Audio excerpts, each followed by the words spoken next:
Le président Abdel Fattah al-Sisi félicite le Premier ministre éthiopien Abiy Ahmed pour le prix Nobel de la paix. Sur sa page officielle, sur les réseaux sociaux, le chef de l'État a adressé ses sincères félicitations au Premier ministre et au peuple éthiopien frère pour le prix Nobel de la paix attribué au Premier ministre éthiopien Abiy Ahmed.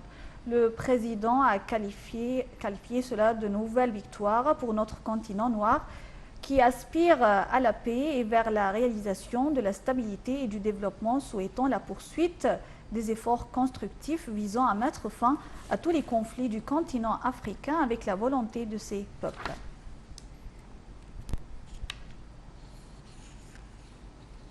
Le prix Nobel de la paix a été donc attribué au Premier ministre éthiopien Abiy Ahmed, artisan d'une réconciliation spectaculaire entre son pays et l'Érythrée voisine.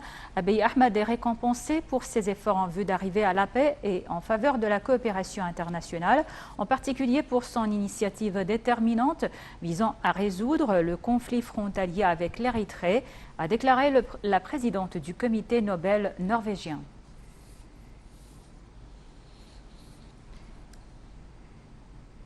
Le Fonds monétaire international a confirmé ses prévisions selon lesquelles la croissance économique égyptienne va grimper à 5,9% pour 2019-2020.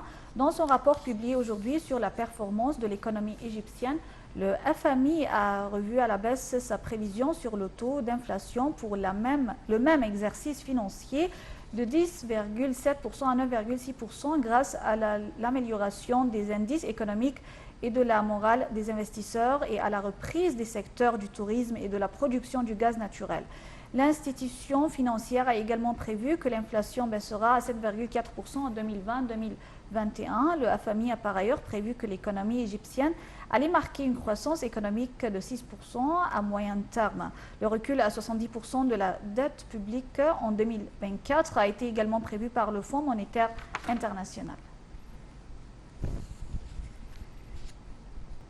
Le porte-parole du Conseil des députés, Dr Salah Hassaballah, a fermement dénoncé les déclarations du président turc Recep Tayyip Erdoğan sur l'Égypte et son leader. Pour Dr Hassaballah, les déclarations d'Erdoğan selon lesquelles l'offensive turque est une protection du peuple syrien sont des mensonges et de la tricherie. De son côté, la coordinatrice du mouvement des jeunes a condamné l'opération turque contre les territoires syriens, la qualifiant de violation flagrante des lois internationales et d'agression contre l'intégrité nationale syrienne. Le Parti du peuple républicain a lui aussi dénoncé l'offensive militaire turque sur le nord-est de la Syrie, la qualifiant d'agression inacceptable sur les territoires d'un pays arabe frère. Le parti Al-Ghil al-Demokrati a pour sa part appelé à l'arrêt immédiat de l'offensive turque et à boycotter les produits turcs.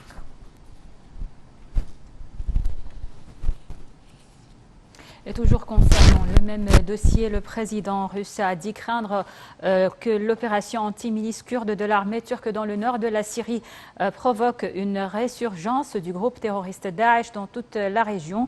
Lors d'un sommet de pays ex-soviétiques au Turkménistan, Vladimir Poutine a déclaré que des milliers de combattants de Daesh détenus par les Kurdes risquaient de recouvrer la liberté. Poutine a ajouté qu'il n'est pas sûr que l'armée turque puisse contrôler la situation ou le faire rapidement.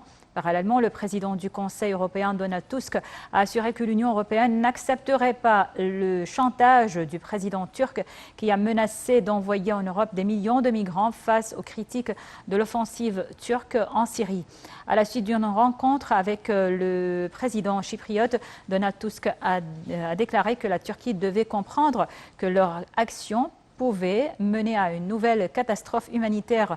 Selon le président du Conseil européen, les préoccupations sécuritaires de la Turquie doivent être résolues via des moyens politiques et diplomatiques, ajoutant qu'une intervention militaire ne ferait qu'aggraver les choses. La conférence de Sainte-Catherine sur la tolérance religieuse a débuté ses travaux sous le thème « Ici nous prions ensemble ». Il s'agit de la 5e session de cette conférence qui lance un message de paix au monde entier depuis le Sinaï, la terre de la paix. La conférence de Sainte-Catherine enracine les valeurs de la tolérance interreligieuse et confirme l'importance du dialogue civilisationnel entre les religions et de la substitution de la culture du dialogue et de la cohabitation à celle de la discrimination, de la haine et de la violence. Le monastère Sainte-Catherine est le plus important monastère du monde. Il abrite des trésors artistiques, des icônes mondiales et des manuscrits rares.